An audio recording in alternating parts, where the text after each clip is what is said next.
Kelahiran kembali Dewa Abadi tanpa nama bab 301 cukup. Alidor berjalan menuju menara, berhenti pada jarak aman 3 meter. Berbalik ke belakang, dia berbicara kepada Basilis. Dari sini hanya akan menjadi lebih berbahaya. Meskipun Alidor tidak banyak bicara, yang sebenarnya dia pikirkan adalah dia tidak tahu. Dia tidak tahu apakah ini adalah pertandingan lain, apakah ini uji coba, atau bahkan apakah dia benar-benar dimaksudkan untuk datang ke sini.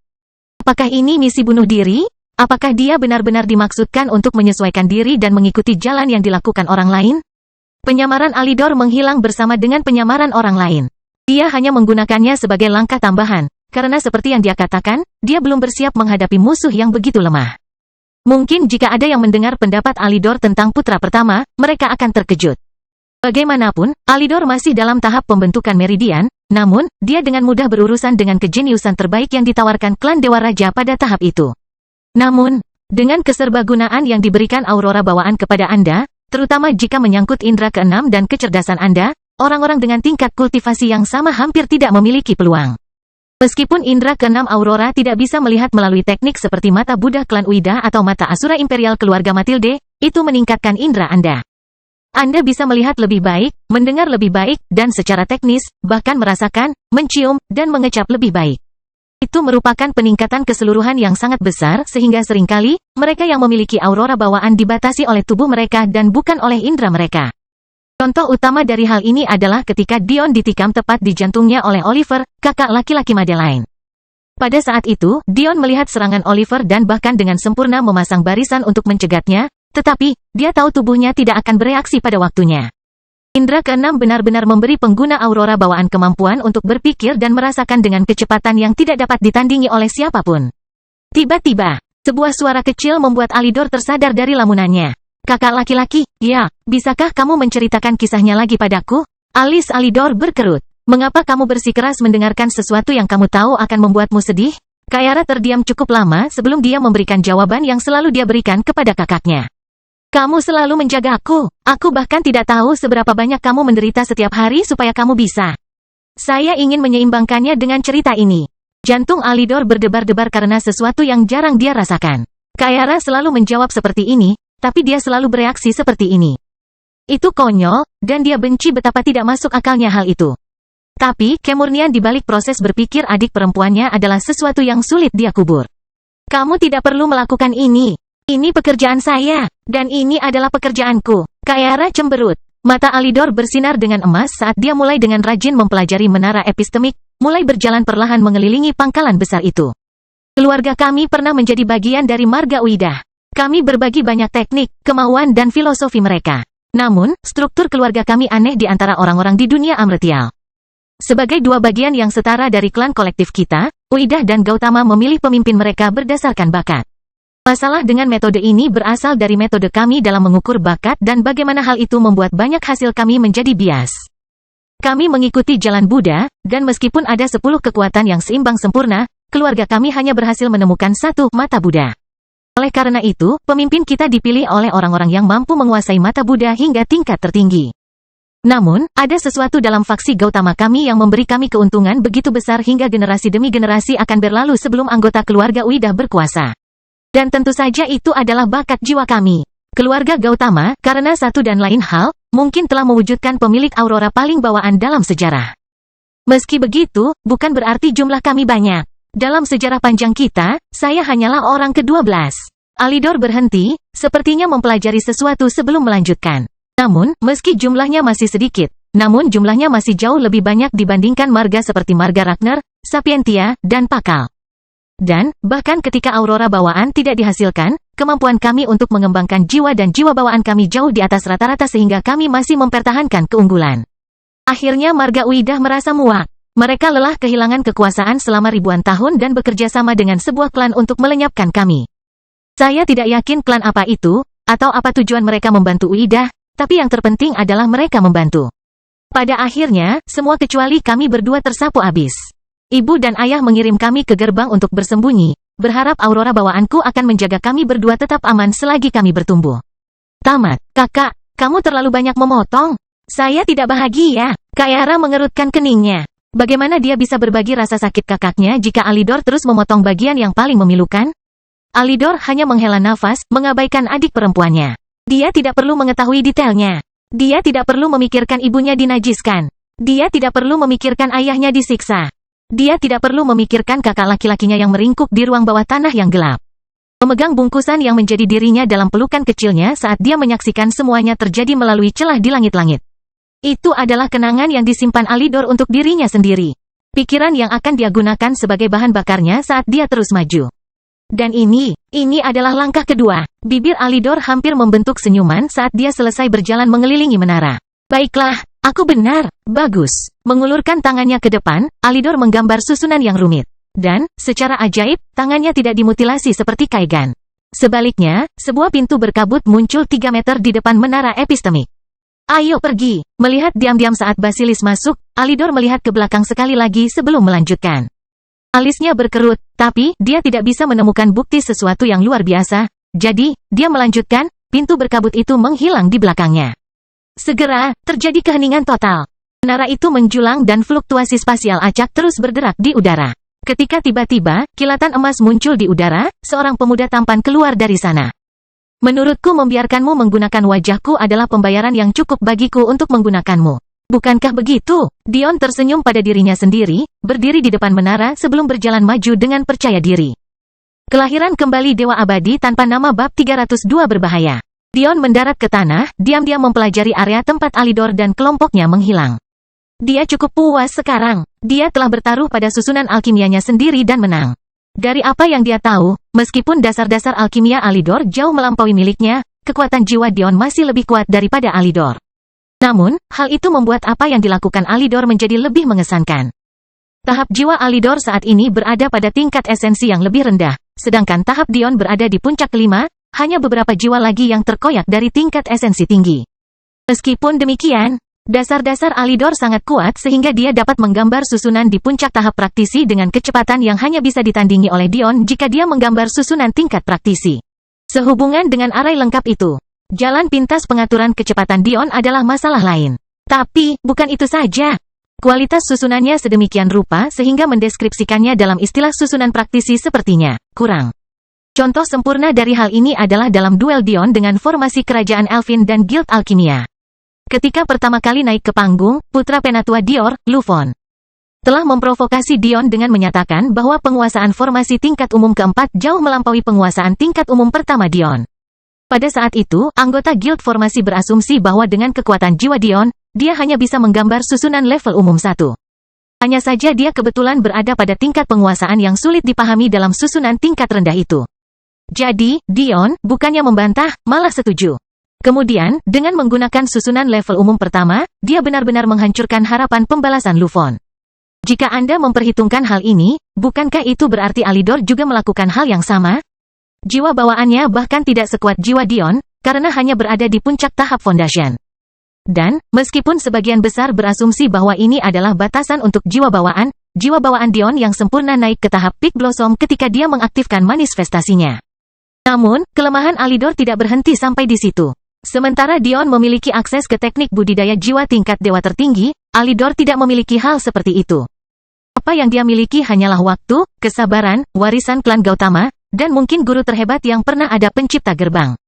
Ini bukan berarti Alidor pernah bertemu dengan pencipta ini, tapi yang harus dilakukan seseorang hanyalah memfokuskan indera keenamnya untuk tiba-tiba menyadari bahwa semua yang ada di gerbang ini, semuanya, adalah sebuah arai. Dion perlahan mulai menyadari hal ini juga. Faktanya, keberadaan inti kematian itulah yang membuat pikirannya beralih ke arah itu. Dia tidak bisa membayangkan tingkat susunan alkimia yang perlu Anda capai untuk dapat mewujudkan hukum alam semesta. Tapi, Alidor telah mencamkan ajaran mereka, perlahan-lahan mulai dari yang paling sederhana hingga yang lebih kompleks. Baiklah, kurasa waktunya belajar. Dion sudah menghafal susunan yang digambar Alidor. Tapi, ada sesuatu yang memberitahunya bahwa menyalinnya saja tidak cukup. Menara itu terlalu misterius untuk itu. Satu-satunya cara untuk mendekati menara ini adalah dengan memiliki penguasaan alkimia yang kuat atau menggunakan kekuatan kasar. Namun, Kaigan telah menunjukkan kepada Dion mengapa kekuatan kasar saja tidak cukup. Jika hanya itu yang Anda tawarkan, seluruh keberadaan Anda bisa menjadi seperti tangan Kaigan yang hancur. Dion diam-diam terkekeh pada dirinya sendiri ketika dia melihat tangan Kaigan yang lemas tergeletak di tanah. Pria yang aneh. Mengalihkan pandangannya ke jejak biksu yang meninggal dan putra kelima, Dion tiba-tiba mendapat ide. Orang mati ini adalah anggota keluarga Uidah? Mungkin dia punya beberapa informasi penting tentang keluarga itu. Sejujurnya, Dion tidak terlalu mengkhawatirkan keluarga Uidah. Bahkan jika mereka mengirim seseorang, mereka paling banyak berada di puncak tahap pengumpulan esensi. Ditambah lagi, dia baru saja mendengar dengan jelas latar belakang Alidor. Alidor punya sesuatu pada dirinya, tapi bukankah dia juga punya sesuatu pada Alidor sekarang? Sebenarnya mendengarkan cerita ini bukanlah sesuatu yang dibutuhkan Dion, itu hanya bonus tambahan. Setelah menyaksikan pertarungan putra pertama, atau setidaknya mencoba melawan Alidor, Dion telah mencatat bahwa energi yang digunakan Alidor identik dengan putra pertama. Namun, ini bukanlah energi yang digunakan Pantus atau Basilis. Dan lebih jauh lagi, Alidor berusaha keras untuk tidak menggunakan energi itu saat melawan Kaigan. Jadi, pengurangannya cukup sederhana. Ini adalah energi yang eksklusif untuk jumlah orang yang terbatas. Itu bukanlah sesuatu yang dapat diakses oleh semua orang di alam semesta Uidah. Jadi, Alidor ingin membunuh seseorang yang jelas-jelas memiliki hubungan dekat dengannya, sambil melindungi seorang gadis kecil yang masih terlalu muda untuk berada di gerbang. Kesimpulannya jelas bagi siapapun yang memperhatikan untuk melihatnya. Tetap saja, Dion ingin tahu lebih banyak tentang musuh yang mungkin akan mendatanginya untuk membalas dendam. Jadi, dia mengambil cincin spasial putra kelima sebelum fokus kembali pada menara epistemik. Tempat ini berbahaya. Di dunia manusia, ada sebuah kata untuk menggambarkan dengan tepat menara epistemik dalam bidang fisika. Itu dikenal sebagai benda hitam sempurna. Di alam fana, ini adalah konsep yang menggambarkan penyerap sempurna, lubang hitam radiasi. Tapi, menara epistemik ini bukan dari alam fana. Itu adalah pengulangan alam bela diri. Jika Anda melakukan satu kesalahan saja, Anda tidak hanya tidak akan merasakan sakit karena tubuh Anda dipukuli dan dirusak hingga hampir tidak dapat dikenali. Anda bahkan tidak akan tahu bagaimana Anda mati karena keberadaan Anda telah sepenuhnya dihilangkan dari dunia. Itu benar, menara epistemik ini memang merupakan penyerap yang sempurna. Itu tidak hanya akan membunuhmu, itu akan menghapus segala pemikiran atau jejak bahwa Anda pernah ada. Kelahiran kembali Dewa Abadi tanpa nama bab 303 kelas tinggi. Dion menarik napas dalam-dalam. Berbahaya atau tidak, ini adalah sesuatu yang harus dia lakukan. Ini bukan tentang persaingan semu antara dia dan Alidor, atau tentang Dion yang mengejar jawaban atas misteri menara epistermik, atau bahkan tentang terobosan peringkat. Tidak, Alidor telah merencanakan sesuatu yang besar. Dan, apapun itu, ada hubungannya dengan penaklukan gerbang ini. Sesuatu yang Dion tidak bisa biarkan terjadi. Dia tidak peduli dengan latar belakang menyedihkan Alidor atau bahkan tujuannya melakukan semua ini. Dion telah lama mengetahui bahwa benar dan salah itu subjektif dan dunia adalah lukisan abu-abu, bukan hitam putih. Simpati bukanlah sesuatu yang mampu dia miliki ketika Alidor ini adalah orang yang sama yang membahayakan tunangannya tidak hanya sekali, tapi 2 kali. Terlepas dari alasan Alidor, jelas dia menginginkan kendali penuh atas gerbang ini. Apa yang ingin dia lakukan dengan itu tidak relevan. Dia harus membayar harga terlebih dahulu untuk menyerang Ri. Dan harga itu dimulai dan diakhiri dengan menara ini. Mata Dion bersinar dan menjadi gelap saat dia menstimulasi teknik keluarga Matilde, mencoba melihat apakah itu memberinya perspektif berbeda tentang menara.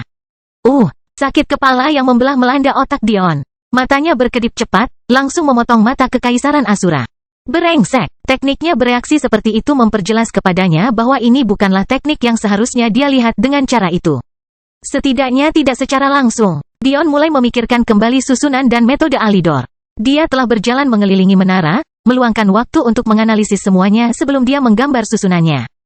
Bagaimana jika alasan aku tidak bisa membuat kepala atau ekor dari susunannya adalah karena susunannya tidak memiliki tujuan apapun selain untuk membuka menara? Ia tidak memiliki tujuan yang pernah kulihat sebelumnya. Itu hanya sebuah kunci. Tapi, bagaimana cara membuatnya untuk diriku sendiri, dan apa hubungannya dengan menara? Mata Dion bersinar dengan emas ungu pekat saat dia mendorong kemampuan observasinya hingga batasnya.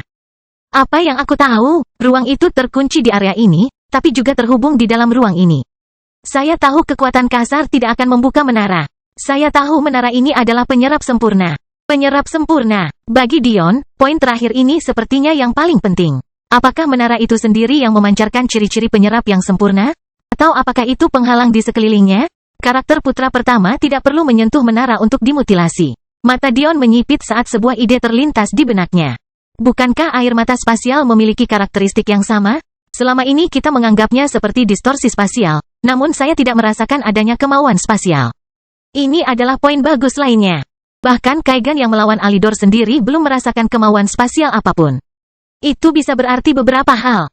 Entah air mata itu sendiri bukanlah sumber utama dari kehendak spasial, melainkan hasil dari sumber yang berasal dari menara. Atau, mereka tidak merasakan kehendak spasial karena itu bukan lagi kehendak spasial. Ia telah berevolusi menjadi sesuatu yang lain. Pikiran Dion tiba-tiba dipenuhi oleh rubah dengan kecantikan yang tak tertandingi. Senyuman kecil menghiasi wajahnya. Benih iman Ri dalam wujud aslinya. Rasanya seperti ini, jika Dion harus mendeskripsikannya. Rasanya seperti kehancuran, penghapusan, dan kekacauan. Tapi, ada juga niat membunuh dan bahaya yang tidak bisa diabaikan. Namun, ia memiliki kendali atas ruang yang belum pernah dicapai Dion sebelumnya.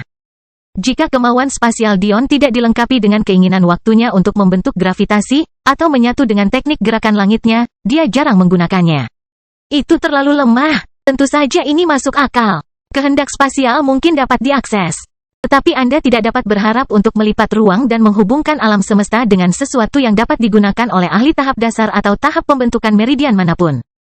Tapi, wasiat ini tampak seperti sebuah langkah maju dari kehendak spasial. Ini analog dengan bagaimana kehendak surgawi berada di atas jalur kemurnian lain yang diketahui Dion. Hanya ada perubahan kualitas yang tidak dapat diabaikan.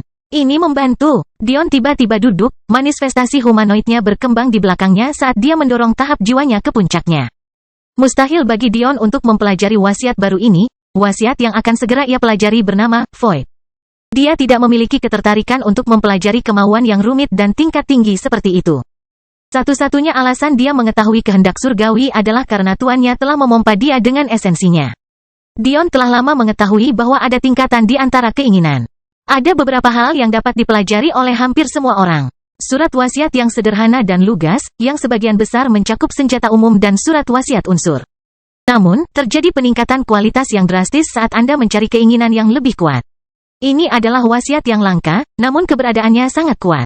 Kehendak surgawi berada di urutan paling bawah dalam kategori ini bersama dengan keinginan iblis. Dan kehampaan dan kematian kemungkinan akan jauh lebih tinggi pada peringkat ini. Saat berhadapan dengan wasiat kelas atas ini, hanya ada 3 cara untuk mempelajarinya. Yang pertama adalah memiliki ketertarikan bawaan terhadapnya. Dengan terlahir dengan benih keyakinan, seperti Ri, dan memanfaatkannya dengan benar, mempelajari dan merasakan kemauan akan menjadi kebiasaan bagi Anda. Hasil ini juga dapat ditiru jika Anda berada dalam keluarga dengan garis keturunan yang memiliki ketertarikan terhadap hal tersebut. Kebetulan Ri adalah keduanya. Yang kedua adalah mencuri atau mendapatkan afinitas. Hal ini dapat dilakukan dengan mencuri benih atau inti keimanan, atau memasukkan salah satu dari keduanya. Yang terakhir tentu saja adalah metode yang digunakan Dion untuk mendapatkan ketertarikan pada keinginan mati. Itu untuk menemukan inti yang terhubung dengan makna dari kemauan hingga tingkat yang begitu dalam sehingga dapat digunakan sebagai katalis untuk Anda pelajari. Namun, sementara Dion mengetahui semua ini dan matanya bersinar dengan kesuksesan saat dia memecahkan teka-teki menara. Apa yang tidak dia ketahui adalah bahwa eselon tertinggi dari keinginan dikenal sebagai hukum tertinggi. Dan dia hampir untuk bertemu dengannya lebih cepat dari yang dia kira. Kelahiran kembali Dewa Abadi tanpa nama bab 304 pintu. Dion berdiri. Semua distorsi spasial saling terhubung. Sepertinya saya salah. Ini bukan salah satu kasus atau kasus lainnya, tapi keduanya. Yang dimaksud Dion sederhana saja. Bukan karena robekan spasial bukanlah kehendak spasial, atau itu bukan sumber utama dari kehendak spasial. Itu keduanya. Ada sumber utama kekosongan yang ada di sekitar menara epistemik, dan semua robekan spasial di sekitarnya hanyalah konsekuensi yang diakibatkannya. Namun, konsekuensi tersebut tampaknya memiliki tujuan karena fakta bahwa jika dihubungkan dengan cara yang benar, maka dimungkinkan untuk melewati penghalang kosong di sekitar menara epistemik. Dion terkekeh pada dirinya sendiri. Jika Veuglas kecilku ada di sini, ini akan menjadi 1.000.000 kali lebih mudah. Dia mungkin salah satu dari sedikit orang yang bisa menggunakan kekuatan kasar untuk melewati tempat ini. Meskipun Dion sudah menemukan jawabannya, dia masih harus menunggu saat yang tepat. Saat di mana semuanya selaras dan segala sesuatunya akan sesuai pada tempatnya. Alidor sebenarnya cukup berhati-hati. Dia belum menemukan bukti bahwa Dion sedang mengawasinya, tetapi, dia tetap bersikap seolah-olah ada orang yang mengawasinya. Berjalan di sekitar menara epistemik hanyalah sebuah gertakan, itu memang perlu. Trik kedua adalah dia menggambar susunannya dengan tangannya, tetapi sumber kekosongan ada di dalam tanah. Anda tidak dimaksudkan untuk menulis arai di udara. Anda seharusnya melakukannya di dalam tanah. Dengan pergeseran konstan dari robekan spasial di udara, sepertinya dari mana asalnya. Tapi, bukankah benar juga bahwa penyebab robekan spasial bisa jadi adalah kekuatan yang memancar dari tanah? Kekuatan yang terus-menerus menghilang dari pandangan? Trik yang bagus. Tidak kusangka kamu membuatku menghafal susunan yang tidak berguna saat kamu menggambarnya dengan kakimu. Tidak heran itu tampak seperti omong kosong. Aku benar soal itu sebagai kuncinya, tapi aku salah soal anggota tubuhmu yang mana yang mengambil kuncinya. Mata Dion bersinar dengan emas ungu pekat saat auroranya didorong hingga batasnya. Pohon kehidupan dan kematian muncul di belakangnya, segera menembus tanah dan menciptakan peta energi di benak Dion. Saya tidak bisa memetakan seluruh radius 50 km sekaligus. Ini akan memakan waktu. Ini persis seperti sebuah permainan. Kehendak kosong terus-menerus berpindah di bawah tanah, namun hal itu terjadi dengan pola tertentu. Ketika Alidor berjalan mengitari menara, dia menunggu pola yang dia kenali muncul. Yang harus dilakukan Dion hanyalah meluangkan waktu untuk menganalisis lahan pada waktu tertentu dan ditentukan. Kemudian, dia dapat mengembangkan peta satu pola saja di pikirannya. Kemudian, dengan menggambar pola itu pada waktu yang tepat, dia bisa masuk. Dan begitu saja, setengah hari berlalu sebelum Dion akhirnya berdiri. Ekspresi tekad mewarnai wajahnya saat kakinya bersinar dengan susunan rumit yang tidak dia sembunyikan sebanyak yang dilakukan Alidor. Tanah menyala, bintang-bintang dan pusaran menyebar di sepanjang tanah saat susunan Dion memantul dari sumber listrik ke sumber listrik. Segera, sebuah pintu berkabut muncul di hadapannya. Sambil tersenyum, Dion melangkah maju, menghilang ke dunia baru. Jauh dari Dion dan di Lotus Tower, transformasi Ri telah mengubah segalanya. Pasukan beranggotakan 400.000 orang telah dikurangi menjadi setengah jumlahnya selama beberapa hari terakhir, dan Ri sepertinya belum selesai. Ini menjadi lebih baik karena fakta bahwa para elf juga ikut meningkat. Akas tidak diragukan lagi adalah seorang veteran. Tombak dua sisinya menebas lawan dengan mudah saat dia memanfaatkan budidaya pengumpulan esensinya untuk mengalahkan lawan yang lebih lemah bersama dengan adik laki-lakinya, Zaltarish. Aeson tetap diam, tapi tombaknya sangat tajam. Dia menggunakan pertempuran ini untuk meningkatkan keinginannya ke tingkat yang baru. Sama seperti para jenderal iblis, dia tidak beristirahat sedikit pun. Delia adalah sumber inspirasi bagi banyak anggota kuat dari 900 elf yang menyaksikan dari dalam formasi sarang gorila. Dia tidak sekuat itu, tapi dia tetap mencoba yang terbaik. Jumlah pembunuhannya hampir tidak ada dan dia sering menghabiskan banyak waktu melawan satu lawan pada satu waktu, tapi dia tetap mencobanya. Faktanya, para jenderal iblis tersenyum karena dia dan Ri. Jadi, untuk membantu, mereka membantu memfasilitasi pertarungan satu lawan satu Delia, menghentikan orang-orang untuk mengeroyoknya. Ratusan musuh yang tidak dapat berhenti menghantam dinding formasi sarang gorila. Namun, masalahnya adalah, sebagai pejuang formasi Meridian, upaya yang diperlukan untuk menghancurkan susunan praktisi puncak terlalu berat bagi sebagian besar dari mereka. Dan bahkan ketika mereka berhasil menerobos bersama-sama, mereka akan menghadapi granat tombak spasial saat anak-anak yatim piatu Elfin bersembunyi di balik perlindungan mereka. Bagian terburuknya adalah bahkan ketika prajurit aneh itu berhasil benar-benar memasuki labirin, mereka akan menghadapi serangan dari kelompok elf dan anggota sekte Nifeus yang berjumlah ratusan. Mereka tidak punya peluang. Bas dan Liska menyaksikan semua ini dari langit sambil mengertakkan gigi. Mereka menyadari bahwa menunggu Ri melemah tidak ada gunanya, apalagi dengan adanya 100 jenderal iblis di sana. Ini tidak berjalan dengan baik. Ketika mereka datang ke sini, rencana mereka adalah menggunakan aturan yang diberikan Alidor kepada mereka untuk membalikkan ki kematian melawan aliansi Lotus, tetapi, untuk beberapa alasan yang tidak dapat dijelaskan. Semua ki kematian telah hilang. Bagaimana mereka bisa tahu bahwa Dion telah menyerap intinya? Dan meskipun mereka mengetahuinya, mereka tidak akan mempercayainya. Bas mengertakkan gigi, tapi akhirnya mengucapkan kata-kata yang seharusnya dia ucapkan sejak lama. Kita tidak bisa melakukan ini tanpa ahli Essence Gathering. Panggil mereka ke sini agar kita bisa mengakhiri lelucon ini. Kami telah kehilangan hampir 800.000 kerabat kami. 800.000? Bas bergetar hebat. Tidak pilih-pilih atau tidak masalah. Populasi mereka yang tinggi tidak berarti mereka baik-baik saja dengan genosida yang sebenarnya. Liska mengangguk dalam diam. Mereka tahu bahwa mereka membutuhkan ribuan ahli pengumpul esensi. Mengikat Ri bukan lagi masalah. Para jenderal iblis itu, mereka adalah sesuatu yang lain. Biarkan mereka terus berjuang. Jangan biarkan mereka beristirahat atau punya waktu untuk merencanakan hal lain. Panggil pasukan elit dari pintu masuk gerbang. Orang-orang yang tidak menyerang Rod atau menara yang menjulang. Kita akan lihat bagaimana mereka menghadapi kekalahan dalam jumlah dan kekuatan. Kemarahan di hati Bas berkobar saat dia menantikan pembantaian aliansi kecil ini. Jauh dari pertarungan sengit, Dion berdiri di ruangan yang membuat otaknya berputar dengan banyaknya pertanyaan hingga ia merasa pusing. Ruangan itu berbentuk lingkaran dan diterangi terang oleh patung emas aneh yang tertulis di tengahnya. Kadang-kadang ia memiliki satu kepala, kadang-kadang 3, kadang-kadang 6, namun tetap saja, kadang-kadang ratusan. Yang lebih aneh lagi adalah kenyataan bahwa hal ini juga berlaku pada lengan dan kakinya. Faktanya, bahkan ekspresi wajah pada patung itu terus berubah. Dion tidak tahu apa yang sedang terjadi. Namun, keanehan tidak berakhir di situ.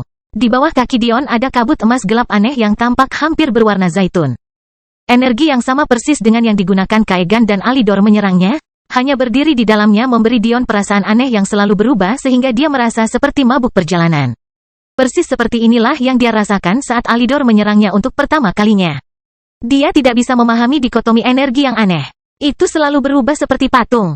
Semua ini mengatakan, masih ada satu hal yang membuat Dion terguncang. Di sekelilingnya ada 10 pintu identik yang dipenuhi kabut. Kabutnya sangat tebal sehingga tidak mungkin melihat melewati dan masuk ke dalam pintu. Tapi, ini bukanlah poin terpenting. Di atas setiap pintu, terdapat simbol-simbol yang entah bagaimana memberikan maknanya ke dalam pikiran Dion. Memindai simbol-simbol itu, keterkejutan Dion semakin meningkat saat dia berlatih di 2 pintu tertentu. Dunia seakan membeku dan pikirannya bekerja keras mencoba memahami apa maksud kedua hal ini muncul di sini. Aurora, dan 4 sejati. Kelahiran kembali Dewa Abadi tanpa nama bab 305 bantuan. Apa-apaan? Ini benar-benar di luar dugaan. Empati sejati, Aurora. Dion dengan cepat mengamati pintu-pintu lainnya, mungkin mengetahui nama-nama pintu lainnya akan memberinya petunjuk. Namun, Dion semakin bingung. Dari 10 pintu, ada sepasang pintu duplikat untuk masing-masing pintu. Seolah-olah ini diharapkan menjadi sebuah kompetisi. Dan pasangan lainnya membaca. Siklus reinkarnasi. Permeasi halus. Kunci duniawi. Mata Dion tiba-tiba menajam ketika dia mendengar suara gemerisik lembut dari balik patung besar yang selalu berubah. Kakinya berkedip saat dia melingkari patung itu. Hah, apa-apaan ini? Dion berdiri bingung dan membeku ketika seorang gadis kecil menyerangnya dengan tangan terangkat. Sejujurnya, wujudnya tidak buruk dan jelas dia sudah berlatih. Faktanya, Dion bisa merasakan sebagian energi aneh itu datang darinya, jadi dia pasti melatih sesuatu. Tunggu, kalau begitu, energi itu adalah kemauan? Dia tidak memiliki kultivasi, apalagi yang bisa dilakukan? Tiba-tiba gadis kecil itu berhenti.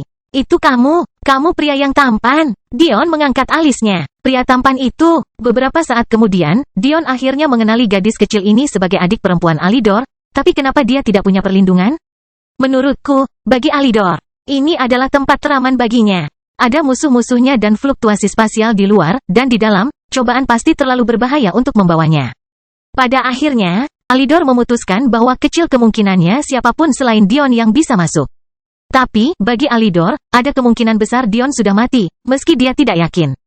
Lalu ada fakta bahwa Alidor sebenarnya tidak punya pilihan lain. Menurut perhitungannya, area lobi ini, tempat yang pernah dia kunjungi sebelumnya, adalah tempat teraman bagi adik perempuannya saat dia menaklukkan sisa gerbang. Kayara tiba-tiba menyadari bahwa dia mungkin dalam bahaya, mundur perlahan. Dia tidak tahu bagaimana reaksi Dion. Bagaimana jika dia menyerangnya sebagai tindakan balas dendam? Tunggu, dia tidak tahu siapa kakak laki-lakiku. Aku hanya perlu bersikap natural. Sejujurnya, tidak ada yang salah dengan kesimpulan Kayara. Sudah lama sekali sejak kakaknya pergi bersama para basilis, meninggalkannya di sini. Seseorang yang begitu muda dan tidak tahu betapa sulitnya memasuki menara, tidak akan menghubungkan penampilan Dion dengan penampilan kakaknya. Apa yang dia lupa dalam kesibukannya menyerang adalah bahwa dia telah mengungkapkan fakta bahwa dia mengenal Dion dengan memanggilnya pria tampan. Dion hanya bisa tertawa kecil ketika Kayara mencoba menunjukkan apa yang menurutnya adalah aku bertingkah natural. Namun, terlepas dari upaya terbaiknya, Kayara gemetar di bawah tatapan bertanya Dion. Tiba-tiba tangan Dion bergerak, menyebabkan Kayara melompat mundur ketakutan.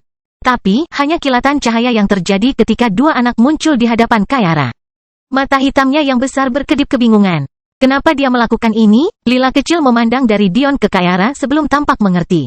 Dia melompat ke Kayara dengan senyum lebar di wajahnya. Hai, namaku Lila. Dion terkekeh. Kamu tidak seharusnya berusaha menyembunyikan banyak hal dari dia atau aku. Saya sudah cukup mengetahui siapa kakak laki-laki Anda. Dan, meskipun aku tidak bisa berjanji untuk tidak menghajarnya, aku tidak akan menyentuhmu karena dendam. Zaire berdiri di samping Dion dengan tenang, suatu tindakan yang menurut Dion cukup lucu. Lihatlah dia menjadi seorang laki-laki. Bagus sekali, adik kecil. Dion telah menyaksikan Zaire berinteraksi dengan Lila baru-baru ini dan selalu tersenyum setiap kali Zaire melakukan apapun yang diinginkan Lila tanpa ragu-ragu. Satu-satunya pengecualian adalah ketika dia lapar, Zaire tidak main-main dalam hal makanannya. Namaku Kayara. Senyuman cerah terlihat di wajahnya. Meskipun dia 7 tahun lebih tua dari Lila kecil, ini adalah pertama kalinya dia berada di dekat seseorang yang tergolong anak-anak. Kakaknya selalu jauh lebih tua darinya, dan jelas tidak ada anak yatim piatu lain yang bersembunyi di gerbang. Jadi, beritahu aku Kayara, apa yang kamu ketahui tentang menara itu? Kayara cemberut. Aku tidak memberitahumu apapun. Kamu ingin menyakiti kakakku. Dion terkekeh. Benar, tapi kakakmu menyerang tunanganku lebih dulu. Harus ada aturan untuk itu. Tidak, Kayara menggelengkan kepalanya dengan keras. Kakakku selalu benar. Jadi, kamu melakukan kesalahan dulu. Ah, begitu. Menarik. Dion melihat sekeliling, dia harus segera bergerak. Lagi pula dia tidak menyangka Kayara punya banyak informasi berguna. Kalau begitu, kalian bertiga tetap di sini. Selain aku dan Alidor, mustahil ada orang lain yang masuk. Tapi, untuk berjaga-jaga. Cincin Dion bersinar saat seorang jenderal iblis yang menawan muncul. Mata hitamnya yang berair berkedip kebingungan saat dia melihat sekeliling sebelum dia melihat Dion. Oh, penerus. Apakah Anda akhirnya menelepon saya untuk melayani Anda? Sudah cukup lama, tapi aku masih cukup baik. Jenderal iblis cantik itu mengalihkan rambut putih panjangnya dari wajahnya, menyentuh lengan Dion dengan menggoda. Dion menghela nafas. Faenor, kamu selalu berusaha membuatku terbunuh. Tiba-tiba, Dion tersenyum licik. Sebagai hukumannya, kamu harus mengawasi anak-anak. Faenor cemberut. Kamu tidak menyenangkan. Pasti karena kamu tidak suka wanita bekas. Saya hanya berhubungan seks dengan beberapa jenderal iblis lainnya. Jangan terlalu seksis. Tiba-tiba Dion menyesal memilih Faenor. Sebenarnya di antara para jenderal iblis elit yang dia miliki bersamanya sekarang, Faenor adalah satu-satunya yang memiliki keterampilan sosial yang cukup baik. Nah, keterampilan sosial yang dapat diterapkan dalam menangani anak-anak, sebuah pemikiran yang sekarang tampaknya cukup salah jika Anda melihatnya dengan bukti yang terbatas ini. Iya. Dion berjalan pergi, menepuk lembut kepala Zaire dalam perjalanan menuju pintu True 4. Selamat bersenang-senang. Tunggu, setidaknya beri aku satu lagi video game menyenangkan itu sebelum kamu pergi. Faenor menggosok tangannya dengan penuh semangat. Beberapa waktu lalu, Dion telah menggunakan susunan kreasi dan keahliannya dalam pembuatan PC untuk membuat komputer untuk anak yatim piatu. Karena itu, banyak jenderal iblis yang tertarik, sehingga Dion mulai menduplikasi beberapa film dan video game yang dibawanya dari dunia manusia. Biasanya, dia hanya menggunakan dunia hiburan manusianya ketika ingin kencan menyenangkan dengan Ri atau Madeline. Dia tidak tahu apa yang terjadi di dunia persilatan, tapi tingkat kekesalan yang timbul saat membunuh seorang gadis cantik adalah hal yang menggelikan. Begitu banyak orang yang merasa berhak atas wanitanya. Tapi, karena desakan para jenderal iblis, dia telah mempelajari susunan duplikasi hanya untuk membantu menghibur mereka. Dion menghela nafas. Baiklah. Saya sangat menyukai game Persona 5 ini, cobalah. Dion diam-diam terkekeh pada dirinya sendiri. Teka-teki ini akan membawa Anda selamanya tanpa panduan permainan. Itu akan menundamu cukup lama. Penerus, satu hal lagi. Dion melihat ke belakang. Mengapa kamu memasukkan yang itu, bukan yang Aurora? Dion menatap simbol True 4. Oh, itu hanya untuk membantu adik perempuanku. Dengan itu, Dion menghilang ke dalam kabut. Kelahiran kembali Dewa Abadi tanpa nama bab 306 Adil.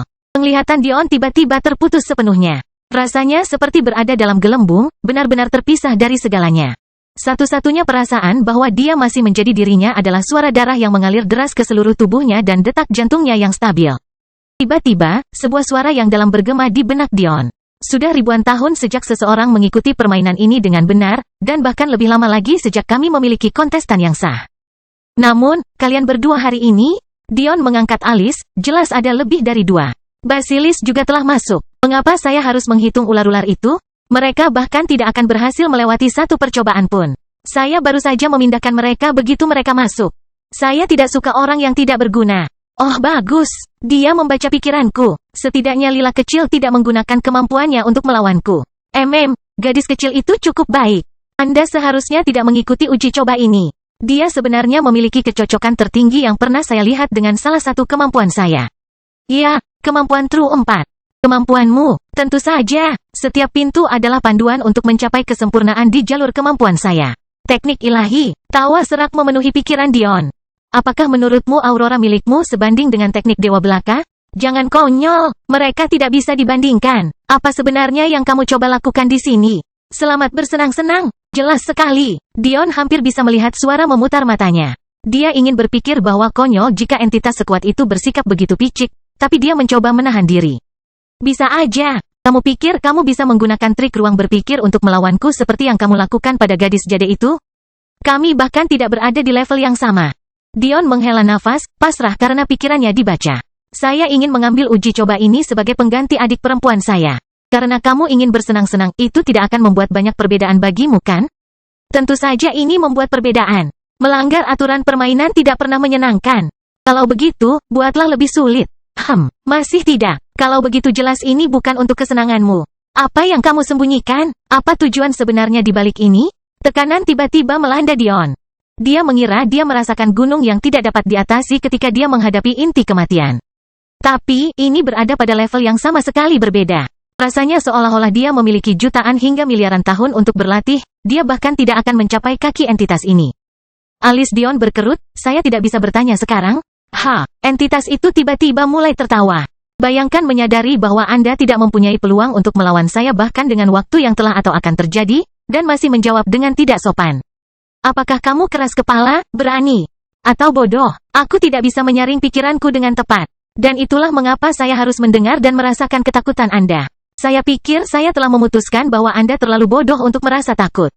Baiklah, bagus, aku bodoh. Jika kamu tidak mengizinkanku mengambil ujian ini untuk adik perempuanku dan tidak menjawab pertanyaanku, maukah kamu mengirimku ke pintu Aurora? Jangan konyol, sudah kubilang padamu bahwa pintu itu dimaksudkan sebagai ujian untuk mendapatkan bentuk sempurna dari kekuatanku.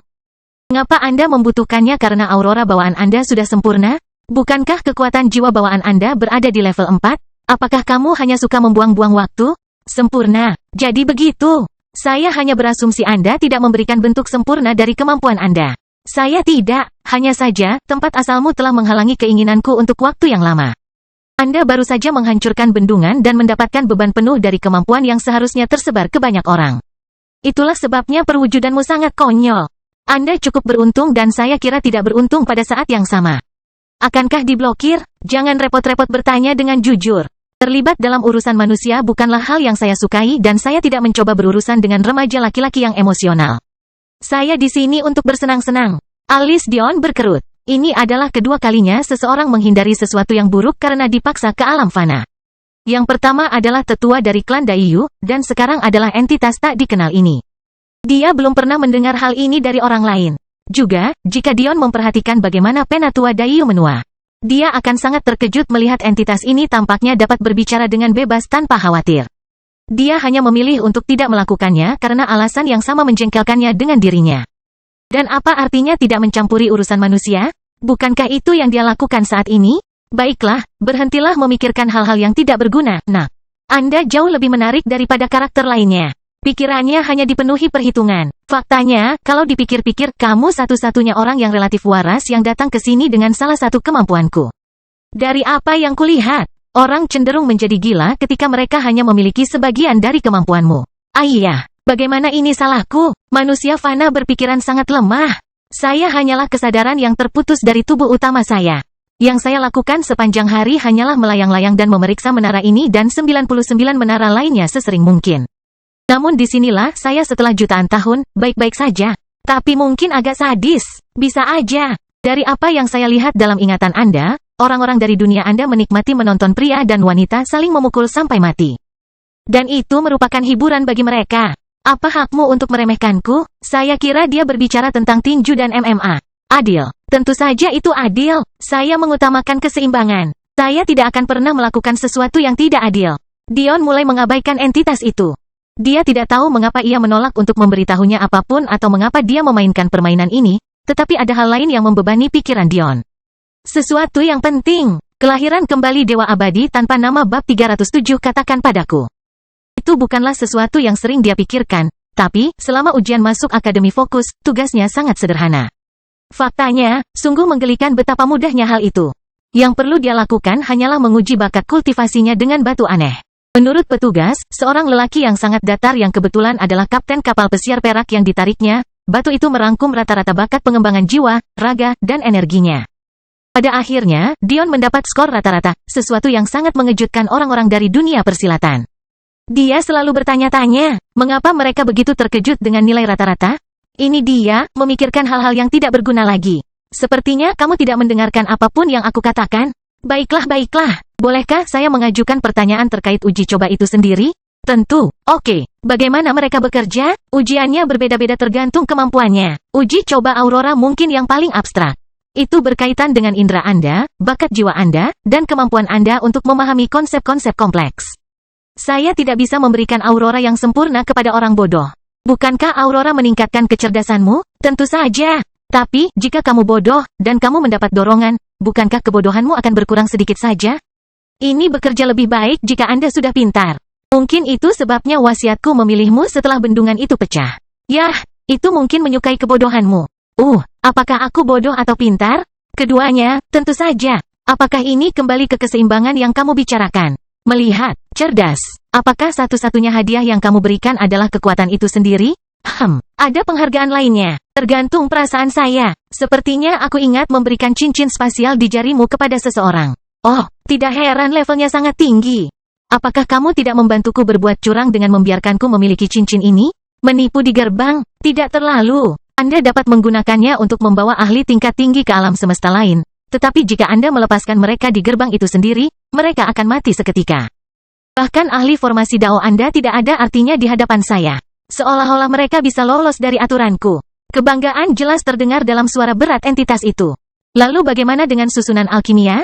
Mengapa ada tabu yang menempatkannya di sana? Siapa yang kamu coba bodohi, nak? Apa hubungannya dengan uji coba? Ini sangat terkait. Lagi pula, karena Anda adalah pencipta aurora, fakta bahwa orang-orang tidak mempraktikkan alkimia susunan membuat lebih sulit bagi mereka untuk menyadari bahwa gerbang adalah sebuah permainan. Itu kurang menyenangkan bagimu, bukan? Mungkin kalau aku tahu alasannya, aku bisa membantu. Seolah-olah, orang-orang yang memfasilitasi tabu pada alkimia susunan ada di bawah, tapi tidak terlalu jauh dariku. Dion terkekeh mendengar kata-kata ini. Di bawah, jelas ini adalah eksistensi pada tingkat entitas ini. Tapi entitas itu terlalu sombong. Jangan tertawa, nak. Mereka benar-benar berada di bawah saya. Itu sebabnya mereka takut dengan Dao yang diciptakan murid pertamaku. Murid pertamamu, Aurora adalah kemampuanku, tapi penggunaannya terlihat lebih jelas oleh murid pertamaku. Dia menciptakan Dao alkimia di buku besarmu. Sungguh menyedihkan Anda bahkan tidak memiliki konsep tentang harta karun yang Anda ambil. Bisakah Anda memberitahu saya? Lihatlah dirimu, bersikaplah lebih hormat. Saya kira seperti kata orang-orang Anda, jam yang rusak itu benar 2 kali sehari. Ya, tapi aku selalu bilang, jika jam itu terus berjalan pada waktu yang salah, maka jam itu tidak akan pernah benar. Kamu cukup pintar. Dion tertawa. Mungkin orang ini tidak seburuk itu. Sangat tidak sopan. Anda menyadari ibu kulit putih pertama dari Sekte Rusa Langit adalah murid saya juga, bukan? Anda adalah murid agung saya yang berkali-kali disingkirkan. Tunjukkan rasa hormat. Mata Dion berbinar penuh minat. Ibu kulit putih ke-25 adalah tuannya. Dan setiap ibu kulit putih sebelumnya adalah penguasa ibu kulit putih tersebut. Menarik. Itulah alasan mengapa kamu harus bersikap lunak terhadapku, bukan? Kamu bahkan belum memberiku rasa hormat, mengapa aku harus membantu murid besar yang tidak berbakti seperti itu? Anda bahkan bukan satu-satunya murid agung di salah satu menara epistemik saya saat ini. Faktanya, kamu bukan satu-satunya orang yang aku ajak bicara saat ini. Dion menghela nafas. Poin diambil. Bagus. Buku tebal itu adalah salah satu dari 33 artefak lapisan surga. Biasanya, senjata dan artefak ini dibagi berdasarkan penggunaannya untuk energi, jiwa, dan tubuh. Tapi, yang ini agak istimewa. Meskipun dikategorikan di antara 11 lapisan jiwa, ia memiliki kemampuan untuk menuliskan teknik dan roh. Kamu membuatku jijik, kamu benar-benar menyebutnya inti jurang? Sebenarnya, kedengarannya tidak terlalu buruk. Dion terkekeh. Ri akan menyukai ini. Bagaimanapun, intinya, apa yang kamu lakukan dengan inti kematian itu bodoh. Jika Anda menggunakan buku jiwa, Anda bisa menyerapnya seiring waktu dengan santai alih-alih membunuh diri sendiri lagi dan lagi. Intinya, selain teknik yang dituliskan dalam buku besar itu saat Anda menguasainya, Anda juga dapat menggunakannya untuk membersihkan jiwa dan menyerap berbagai hal berguna. Pengaruhnya terhadap jiwa adalah sebagian besar alasan mengapa ia dikategorikan demikian. Seperti yang akan Anda ketahui, teknik pertama yang dituliskannya bahkan tidak berhubungan dengan jiwa. Ya, tidak sepenuhnya. Ia menggunakan jiwa sebagai media untuk melakukan sesuatu yang cukup penting. Meski begitu, kalau dipikir-pikir lagi, itu sama sekali tidak berguna bagimu. Dion terkejut. Benar-benar tidak berguna. Tentu saja itu sama sekali tidak berguna bagimu. Apakah kamu idiot? Tapi kenapa? Apakah aku benar-benar harus menjelaskan semuanya padamu? Silakan. Dion menguji keadaannya, berharap mendapat jawaban. Entitas itu menghela nafas. Saya tidak tahu mengapa Anda menyangkal. Anda terlalu pintar untuk tidak menyadarinya. Dari segala hal di dunia persilatan ini, Anda memiliki pemahaman yang kuat tentang banyak hal mendasar. Namun, Anda belum mengetahui apapun yang terkait dengan budidaya energi. Anda ingin mulai menemukan dan membuat teknik penanaman energi yang sempurna, Namun Anda, meskipun telah bekerja keras, belum memulainya bahkan hampir 2 tahun setelah keputusan itu, dan kamu terus mengatakan pada dirimu sendiri bahwa kamu hanya perlu menjadi dewasa dulu di sana-sini. Namun kenyataannya Anda tidak dapat meningkatkan dan memahami apa yang baik dan buruk tentang teknik budidaya energi. Karena Anda bahkan tidak dapat merasakan inti dari apa yang dibutuhkan oleh setiap pembudidaya energi. Sayangnya bagi Anda, kecerdasan Anda mungkin telah merusak bendungan dalam hal pengembangan jiwa dengan memungkinkan Anda memiliki aurora bawaan yang sempurna. Dan Anda mungkin dapat mengatasi kekurangan kultivasi tubuh Anda dengan pemahaman Anda tentang kemauan dan dengan menyerap darah esensi. Tetapi, bendungan untuk penanaman energi di alam fana Anda masih ada. Beritahu saya, anak, bagaimana Anda berencana menggunakan teknik budidaya energi terhebat yang pernah dibuat tanpa meridian?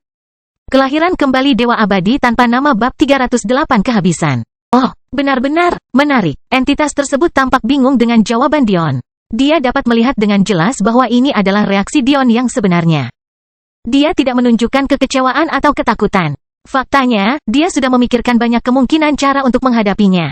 Kemungkinan yang menurut entitas itu benar-benar konyol, tetapi, bagaimana Dion bisa memiliki pengalaman sebesar entitas itu? Dia hanya bisa mencoba idenya sampai ada yang berhasil. Lagi pula, jika kecerdasannya telah bertindak sebagai daya tarik untuk menghancurkan fondasi pengembangan jiwa. Dan dia meningkatkan budidaya tubuhnya dengan esensi darah. Bukankah itu berarti harus ada cara untuk mendobrak budidaya-budidaya energi juga? Dia hanya harus menemukan cara. Sepertinya kamu tidak mengerti. Nah, guru besar, Anda ada dalam pikiran saya, bukan? Anda tahu lebih banyak dari siapapun apakah saya benar-benar mengerti atau tidak. Entitas itu mengabaikan kata-kata Dion. Bertujuan untuk membuat situasi sejelas mungkin. Bakat bela dirimu hanya dipandang sebagai rata-rata karena bakat jiwamu sangat tinggi, jadi itu menggantikan 2 lainnya selama ujianmu. Bakat pengembangan tubuh Anda hampir tidak ada dan pengembangan energi Anda sebenarnya tidak ada. Apakah kamu tidak mengerti apa artinya tidak memiliki kemampuan untuk mengolah energi? Dion menghela nafas. Saya berasumsi masalah terbesar adalah mempelajari niat dan selanjutnya. Lalu ada stamina. Sebenarnya, itu cukup akurat. Bahkan dengan teknik keluarga Acaccia, apa artinya memiliki energi ekstra bagi Anda jika Anda tidak memiliki sarana untuk menyerapnya? Paling-paling Anda bisa mencapai puncak fondasi tanpa meridian. Tentu saja apa yang dikatakan entitas itu benar. Tahap dasarnya adalah memperkuat tubuh itu sendiri. Ini sedikit berbeda dari pengembangan tubuh karena tidak meningkatkan afinitas. Tahap dasar adalah mempersiapkan tubuh untuk perbaikan yang akan terjadi seiring dengan masuknya energi pada tahap selanjutnya. Jadi, pengembangan tubuh dijelaskan dalam 2 bagian.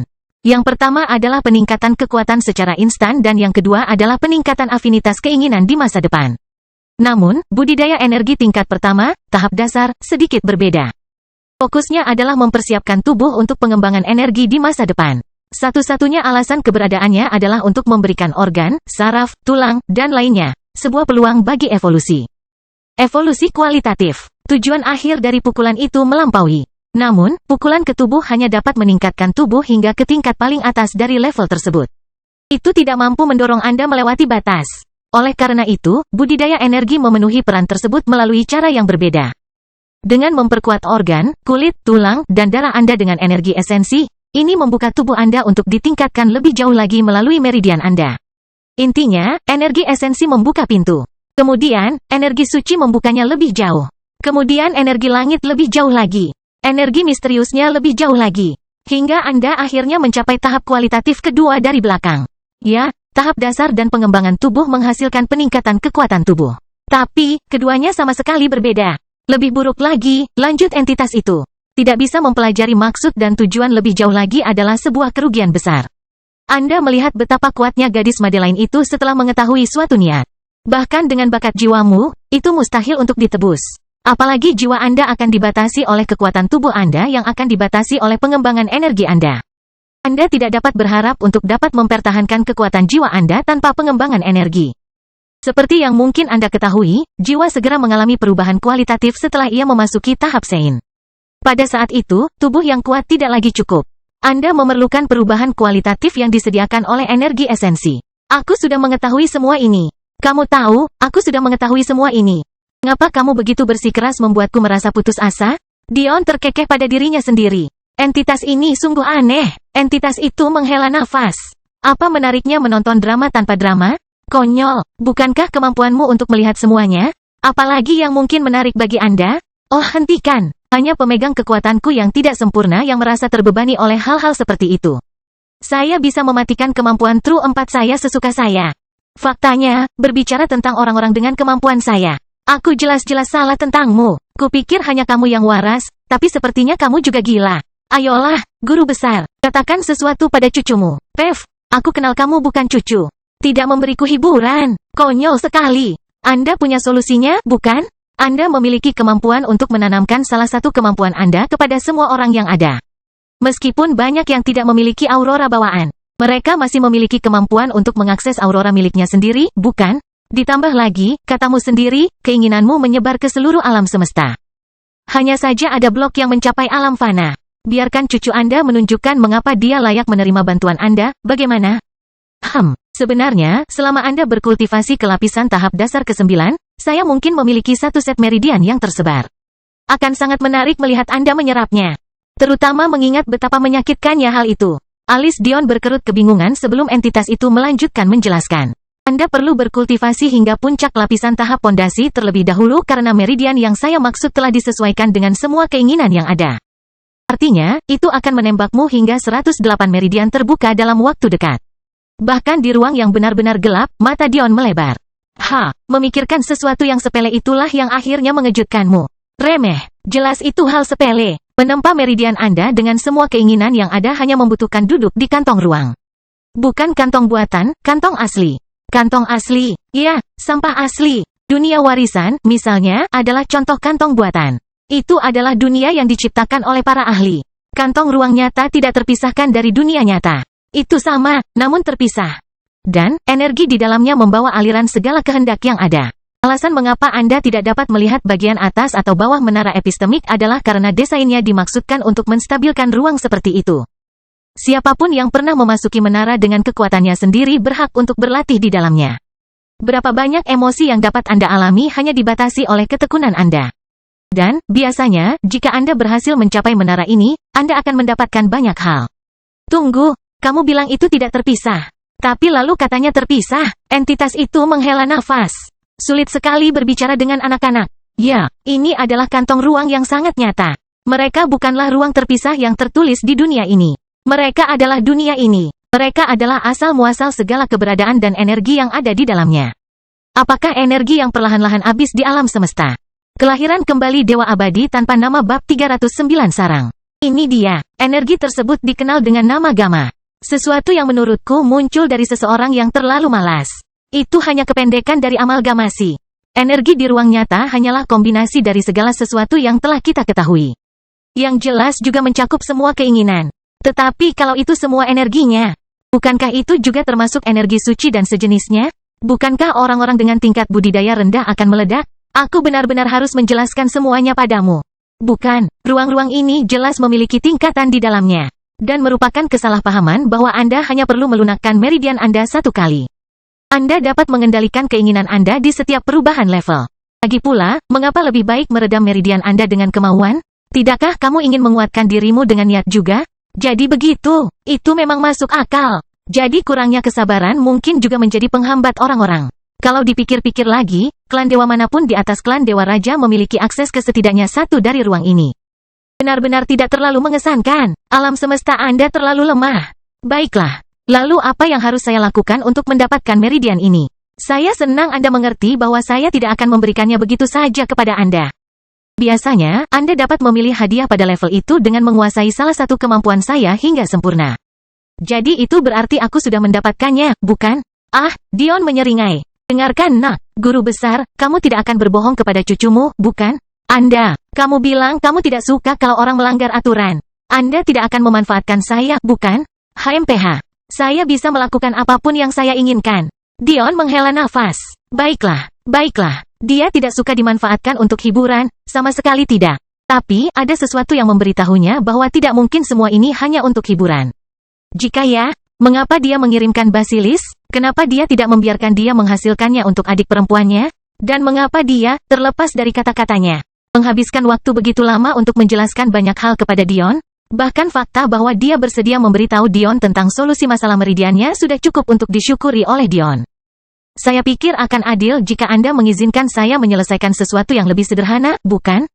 Dan juga, saya punya pertanyaan lain. Mempelajari salah satu kemampuan saya hingga sempurna, meskipun Anda memiliki sebagian darinya, membutuhkan waktu puluhan tahun.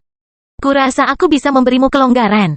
Tapi, kamu harus melakukan sesuatu untukku. Dan itu adalah, Anda tidak punya pilihan selain berpartisipasi. Ikut. Dalam apa? Tentu saja dalam persaingan antara ini dan menara epistemik lainnya. Hah, bodoh. Saya sudah bilang kalau ada 99 menara lain yang seperti ini. Satu untuk setiap 100 kuadran alam semesta. Untuk apa kompetisi ini? Kamu telah mendengar cerita dari orang bijak iblis. Momen penting yang dekat dengannya membutuhkan penaklukan menara sepenuhnya. Dia kebetulan mengalami nasib yang tidak menguntungkan. Jika dia mengambil langkah terakhir dalam menaklukkan menara epistemiknya, dia akan memiliki waktu yang lebih baik. Tunggu, tapi kupikir dia adalah alam semesta yang jauh dari melampaui. Apa hubungannya dengan menara itu? Menaklukkan alam semesta adalah hal yang membuka level menara selanjutnya. Jika Anda belum mengumpulkan cukup tenaga di luar, tidak ada gunanya Anda berada di dalam. Setelah Anda berhasil menerobos keluar, Anda dapat menerima tantangan menara. Sederhana, tetapi, saya tidak memiliki alam semesta yang ditaklukkan. Bagaimana saya bisa bersaing? Goblok sih ya. Fakta bahwa Anda dapat mencapai menara sekarang berarti jelas ada level yang dapat Anda atasi tanpa harus menaklukkan alam semesta. Jika bukan itu masalahnya, mengapa saya menempatkan menara epistemik di gerbang pengumpulan esensi? Benar. Tapi kenapa menaranya? Tanpa menara, dunia luar tidak memiliki kepadatan energi atau sumber daya yang diperlukan untuk melampauinya. Jadi, kamu benar-benar tidak akan memberitahuku alasan kamu mengerahkan begitu banyak upaya untuk meningkatkan kekuatan semua orang? Kamu bahkan mungkin tidak akan bertahan sampai informasi seperti itu menjadi relevan bagimu. Nada kesungguhan yang langka menghiasi suara entitas. Tiba-tiba menjadi sangat jelas bagi Dion bahwa ini jauh lebih serius daripada yang dia persiapkan. Tapi, bagaimana dengan siswa yang kamu sebutkan itu? Murid pertama yang menciptakan Dao Alkimia Susunan. Seseorang sekuat itu seharusnya bisa membantu lebih dari cukup, bukan? Murid-muridku sedang bertarung. Saya berjuang. Kami lelah berjuang. Tetapi, apa hubungannya perpustakaan abadi dengan semuanya? Seharusnya itu memiliki warisan dari semua orang yang melampauinya. Bukankah mereka semua adalah orang-orang yang menaklukkan menaramu? Tidak. Ada suatu masa di mana menara saya tidak diperlukan untuk mencapai level itu.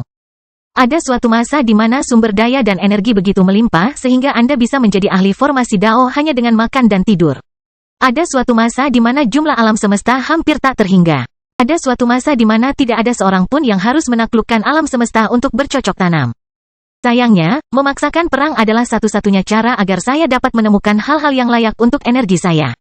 Aku tidak bisa memberimu semua kekuatan, tidak peduli seberapa besar keinginanku.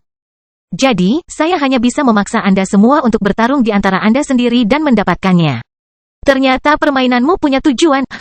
Tentu saja, menara ini adalah tentang sumber daya. Ini adalah pelatihan yang diperlukan untuk melampaui dan memiliki akses ke 5 kemampuan utama saya.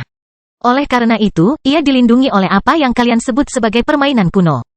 Warisan di luar, yang ditinggalkan oleh murid-murid saya, seperti Dao Alkimia yang Anda ambil, juga dilindungi oleh permainan kuno. Lembah Raja Mati Kerajaan Elfin awalnya merupakan penghargaan yang saya berikan kepada salah satu leluhur mereka. Dia baru saja memutuskan untuk menggunakannya dengan cara yang unik untuk membantu garis keturunannya. Jadi, muridmu adalah orang yang mengunci kemampuan setiap orang untuk mendiskusikan peraturan? Saya kira pencipta susunan alkimialah yang bisa menempatkan seluruh keberadaan di bawah kekuasaannya. Sebenarnya, itu adalah aku. Mengapa saya tidak bisa menggunakan sesuatu yang diciptakan murid saya dengan sempurna? Saya membuat game kuno menggunakan konsepnya juga. Ya, setidaknya dia serius sejenak. Dion menghela nafas. Tapi, kamu masih belum memberitahuku. Lalu apa itu perpustakaan abadi? Entitas itu berhenti. Sarang musuhku. Kelahiran kembali Dewa Abadi tanpa nama bab 310 maukah Anda? Dion berhenti mendengar kata-kata entitas. Saya pikir saya akhirnya menemukan Anda, guru besar. Hai, berhentilah memikirkan apa yang kamu pikirkan. Ketika saya datang ke sini, hal pertama yang Anda katakan adalah Anda tidak ingin saya menangis, jadi Anda tidak akan memberitahu saya tentang kunci alam fana. Tapi, sekarang, kamu bercerita tentang musuhmu, bukankah itu dalam skala yang lebih besar? Bukankah itu membuatku semakin ingin menangis?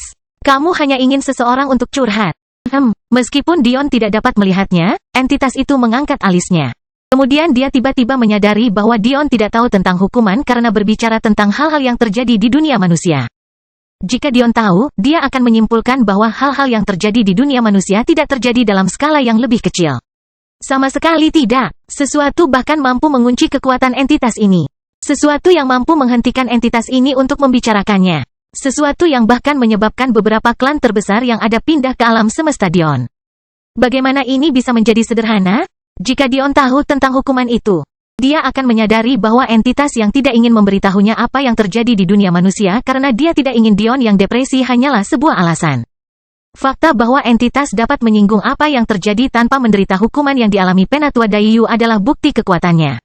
Tapi, fakta yang tidak dapat dikatakannya lagi adalah bukti kekuatan orang yang bertanggung jawab menyegel meridian Dion. Ini persis seperti ketika Dion berbicara tentang aturan permainan kuno kepada Ri. Tidak seperti orang lain, dia sebenarnya bisa mencoba untuk berbicara. Hanya saja Ri tidak bisa berada di sini. Hal yang sama juga terjadi pada entitas tersebut. Pegangan segelnya tidak bisa menghentikannya. Tetapi, meskipun dia membicarakannya, Dion tidak mau mendengarnya. Faktanya, tidak seperti game kuno yang lebih lunak, game ini mungkin bisa membunuh Dion. Jangan konyol. Oke, aku akan mendengarkan. Saya berjanji. Ceritakan lebih banyak padaku. Dion tersenyum lebar. Perpustakaan abadi adalah tempat yang terdiri dari warisan makhluk-makhluk yang melampaui batas. Diduga. Dengan baik. Tidak diduga. Sebenarnya ada warisan. Namun, tujuan dari warisan ini bukanlah untuk memperbaiki kualitas manusia. Pikirkan tentang itu. Makhluk transenden mewariskan benih keyakinannya kepada keluarganya. Mengapa mereka tiba-tiba menyediakan semua warisannya di satu tempat? Dan juga, kenapa dengan aturan konyol seperti itu? Dion berpikir sejenak. Entitas itu sepenuhnya benar. Jika mereka begitu pelit dengan benih imannya, mengapa mereka juga membagi warisannya kepada orang lain? Dunia warisan sedikit berbeda. Itu adalah kantong-kantong ruang yang dipaksa masuk oleh orang-orang. Meskipun perpustakaan abadi juga mengharuskan masuk secara paksa. Yang tidak masuk akal adalah fakta bahwa semua makhluk transenden berkumpul untuk membentuk satu dunia. Mengapa? Alasannya berlipat ganda. Yang pertama adalah menguras sumber daya dunia ini. Anda bahkan tidak dapat membayangkan berapa banyak waktu yang dibutuhkan oleh orang bijak iblis untuk mengunci perpustakaan abadi dalam jangka waktu 2000 tahun. Dan alasan pertama ini membantu memfasilitasi alasan kedua, kekacauan. Mata Dion berbinar. Kekacauan, bukan suatu kebetulan jika putri orang bijak iblis berada di satu-satunya alam semesta kosong di dunia. Dan juga bukan suatu kebetulan bahwa burung Phoenix kematian juga ikut bertempur melawan ametis di sana. Apa yang perlu Anda pahami adalah bahwa alam semesta ini memiliki dua aliran pemikiran dan bahwa aliran pemikiran ini muncul sebagai solusi terhadap alam semesta. Kematian panas sebagaimana Anda menyebutnya. Yang pertama, dan paling berbahaya, adalah jalur kekacauan. Mata Dion menyipit. Dia tidak suka kemana arahnya. Itu adalah aliran pemikiran yang mungkin Anda gambarkan sebagai antimateri yang setara dengan dunia Anda. Di dunia ini semuanya seimbang. Untuk setiap hal, ada yang bukan sesuatu. Untuk setiap aktif, ada off. Dan untuk setiap keberadaan, selalu ada ketidakberadaan. Jalur chaos meyakini bahwa akhir alam semesta adalah konsep yang konyol. Hanya saja semuanya berada dalam satu siklus, bergerak menuju kekacauan. Mereka percaya bahwa ini hanyalah masa kekacauan untuk menguasai alam semesta, sementara ketertiban akan mengambil alih.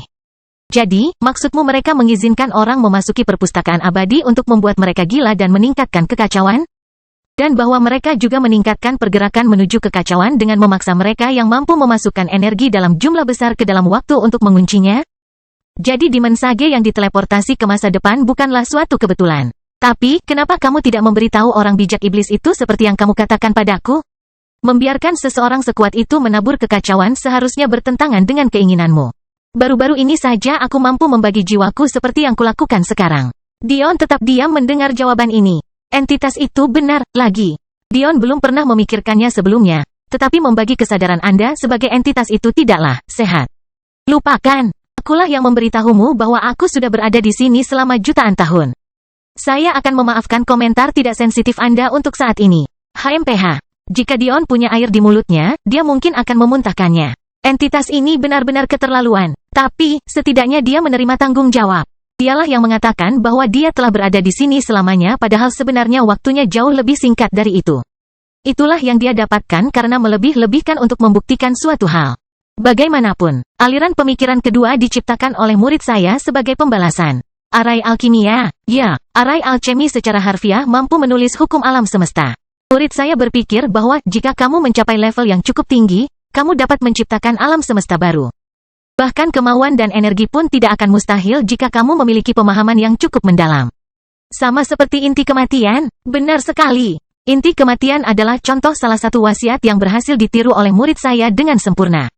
Namun, jumlah pembelajaran yang diperlukan untuk menjadi makhluk yang mampu mereplikasi segalanya dengan sempurna adalah sesuatu yang kamu dan bahkan aku bahkan tidak dapat bayangkan. Tapi, mengapa jalur alkimia arai lebih baik daripada jalur kekacauan? Tentu, anarki kedengarannya tidak bagus. Namun, tidak juga memaksa orang berperang demi mendapatkan kesempatan untuk melampaui batas. Bagaimanapun, dunia berada dalam keadaan anarki yang tiada henti. Tidak ada kedamaian sejati. Entitas itu menghela nafas. Aku mulai kehilangan harapan padamu, nak. Cara dunia adalah keseimbangan. Tidak bisakah kamu tahu dari patungku di luar? Semuanya bersama-sama dalam resonansi. Kekacauan seharusnya tidak terjadi. Perdamaian juga tidak seharusnya terjadi. Itulah yang tidak dipahami oleh para idiot dari jalur kekacauan itu. Dunia tidak boleh bergantian antara kekacauan dan perdamaian. Itu harus seimbang. Jalur kekacauan hanyalah sebuah alasan bagi para penghasut perang. Orang-orang yang diremehkan oleh kehidupan dan ingin menyaksikan segala sesuatunya terbakar. Bagaimana mungkin Anda berpikir bahwa dunia tanpa cahaya, tanpa kedamaian, tanpa cinta, adalah dunia yang layak untuk ditinggali? Dion terdiam lama sebelum entitas itu berbicara lagi. Saya hanya ingin menanyakan satu hal kepada Anda sebelum saya memutuskan apakah Anda benar-benar layak untuk dibantu. Ketika saatnya tiba Anda belajar tentang apa yang terjadi pada dunia Anda. Ketika Anda memahami belenggu yang dikenakan pada Anda dan orang-orang Anda. Ketika Anda menyadari bahwa kematian orang tua Anda mungkin tidak seperti yang Anda pikirkan. Apakah kamu akan bereaksi seperti yang dilakukan oleh orang bijak iblis dan kehilangan akal sehatmu?